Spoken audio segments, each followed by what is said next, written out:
Auzubillahiminash-shaytanir-rajeem. Bismillahir-rahmanir-rahim. Everybody take my salam. Assalamu alaikum. I am Johnny Neta. Today at first I remember my Allah and Hazrat Muhammad sallallahu alaihi wasallam. Now I going to start my lecture and advice and also take advice from near with you.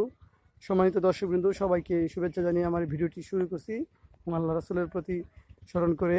তো সবাইকে আজকে উপদেশ বা কিভাবে English শেখা যায় সবার সাথে আলোচনা করব এবং আপনাদের কাছে শিখবো। আপনারাও ফেসবুকে যারা যারা হাই লেভেলে উচ্চ লেভেলে শিক্ষা আছে এবং অনেক মূর্খরা অনেক ইংলিশ পারে, যা আমরা টুকটাক যারা শিক্ষিত বা বেশি বেশি শিক্ষিত, নিজেকে নিজে শিক্ষিত বলি না, হ্যাঁ, তারপরেও আপনারাও আমাকে শিখাবেন। তো দর্শক, আপনারা যারা যারা ইংলিশ শিখতে চান প্রথমে বেশি বেশি শব্দার্থ শিখবেন, কিছু কমন ওয়ার্ড শিখবেন, কারণ ঠাস করে দৌড়াতে পারবেন না, ছোটোবেলা থেকে শিখতে হবে। সেজন্য আপনি মুখস্থ সেন্টেন্সও সাথে শিখতে হবে, সাথে প্রবাদ বাক্য শিখতে হবে, যাতে আপনি সহজে ইংলিশ শিখতে পারেন এবং নিজের অভিজ্ঞতা বাড়াতে পারেন এবং অন্যের কাছে নিজেকে প্রদর্শন করতে পারেন। তো দর্শক, কথা না বাড়িয়ে মূল ভিডিওতে চলে যাব। তার আগে রিকোয়েস্ট করবো আপনারা বেশি বেশি ভিডিওটি শেয়ার করবেন, কারণ একটা ভিডিও শেয়ার দিতে প্রায় 1 GB MB লেগে যায় এবং অনেক সময় লাগে। তার জন্য নির্দিষ্ট প্লেসে প্রস্তুত হয়ে এসে বিভিন্ন কষ্ট করে ভিডিওটা বানাতে হয়। তো দর্শক, যারা যারা ইংলিশ শিখতে চান, ধরেন আপনি আজকে ডাক্তারের সাথে ইংলিশে কথা বলবেন, হাই লেভেলের সোসাইটি অথবা ঢাকা, অথবা ধরেন আপনি বিদেশে আছেন, প্রবাসী, আপনি কিভাবে ইংলিশে কথা বলবেন।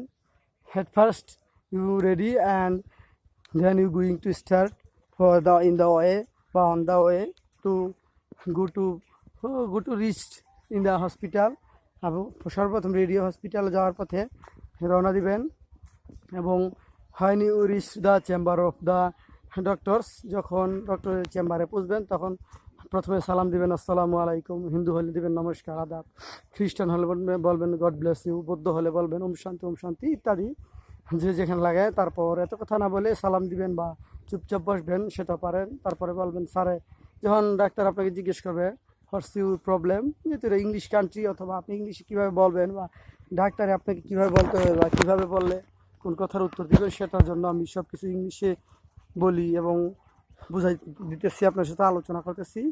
এবং আপনারা চাইলে আমাকে পরামর্শ দিবেন কিভাবে আরও বলতে হয় বা কিভাবে আপনি বললে বুঝতে পারবেন সে বিষয়ে। তো দর্শক, যখন যাবেন বলবেন, যখন আপনাকে জিজ্ঞাসা করবো what's your problem please discussed বা ডেসক্রাইব, আলোচনা করেন বা বর্ণনা বলেন আপনার সমস্যা কী, তখন আপনি বলবেন, ধরেন সাপোজ মনে করেন যে I have cold and I have fever also, যে আমার সর্দি আছে, ঠান্ডা আছে এবং আমার জ্বর হয়েছে।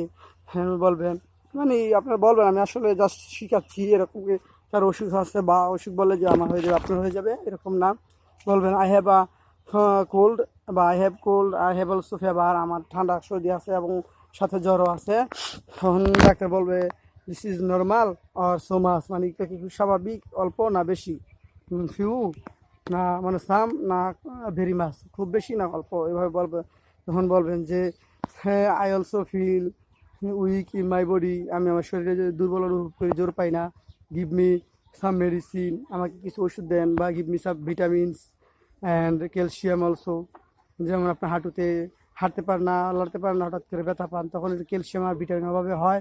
তখন বলবেন I have also problems in my neck, in my body parts, যে অলসো হাঁটু।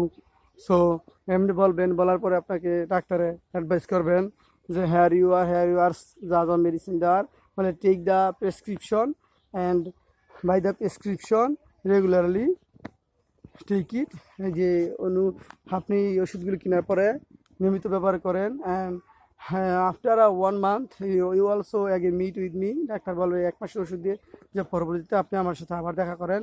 দেন তারপর আপনি 1 মাস নিয়মিত ওষুধ ব্যবহার করবেন, যতটুকু ভালো হয়েছেন বা কীরকম অবস্থা সেটা আপনি ডাক্তার সাথে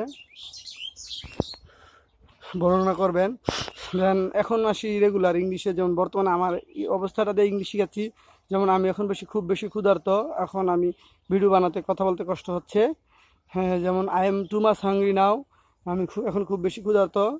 I have also feed need, আমার এখন খাদ্য গ্রহণ করা উচিত বা খাবার উচিত। এবং আই হ্যাভ সো টায়ার্ড, আমি খুব ক্লান্ত এবং আমার খুব কষ্ট হচ্ছে। I have pain also in my body and I feel weak so for talking, যেমন আমি কথা বলতে খুব কষ্ট অনুভব করছি, এখন আমার খাওয়া উচিত। I have should to eat the lunch or anything else, বা যে কোনো কিছু খাদ্য গ্রহণ করা উচিত। এবং you have should to share and like and good comment, এবং আপনার উচিত ভালো ভালো শেয়ার এবং কমেন্ট করা। দর্শক বিন্দু, আজকে বিস্তারিত আর বাড়াবো না, অন্যদিন আলোচনা করব, কারণ ভিডিওটা 5-6 মিনিট হয়ে যাচ্ছে, এর বেশি ভিডিও দিলে কেউ দেখে না। তো আপনারা সবাই ভালো থাকবেন, সকলে ভালো থাকবেন, পাশে থাকবেন, লাইক শেয়ার করবেন এবং সকলে আমার জন্য দোয়া করবেন। মহান আল্লাহ পাক যেন সর্বাবস্থা সুস্থ ভালো রাখেন এবং সকল প্রকার শত্রুর হাত থেকে মুক্ত রাখেন। দর্শক, আপনাদের সকলের প্রতি দোয়া চাই এবং সকলের জন্য দোয়া করি। আপনারা ভালো থাকেন, আমাকেও যেন আল্লাহ পাক ভালো রাখে, সুস্থ রাখেন, সেজন্য দোয়া করবেন, সাপোর্ট দিবেন। তো ততক্ষণ পর্যন্ত ভালো করবেন। আসলে আমার এই ভিডিওতে আপনি কতটুকু উপকৃত হবেন বা 100% পারবেন সেটা বড় কথা না, আপনাকে যে উদ্বুদ্ধ করাটা, যে আপনি যে আগ্রহ তৈরি করা নিজের মধ্যে, যে আপনি ইংলিশ শিখবেন কীভাবে, ওইটা করার জন্য।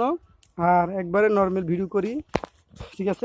একটা কাজে আসছিলাম তাই ভিডিওটা বানালাম, খুবই নর্মাল পরিবেশে এবং কোনো প্রস্তুতি নাই, কোনো মেকআপ দিই না, কোনো স্নো ওয়াশ কিছু ব্যবহার করি না, একবারে প্রাকৃতিকভাবে, যাতে ভিডিওটা গ্রামীণ পরিবেশ হয়। তো আপনারা শেয়ার করবেন, পাশে থাকবেন। আল্লাহ হাফেজ, সকলে আমার জন্য দোয়া করবেন। Bye bye, tata, see you. পরবর্তীতে আবার দেখা হবে, ততক্ষণ পর্যন্ত সবাই ভালো থাকবেন। দেন টিল দেন, আল্লাহ হাফেজ, টাটা।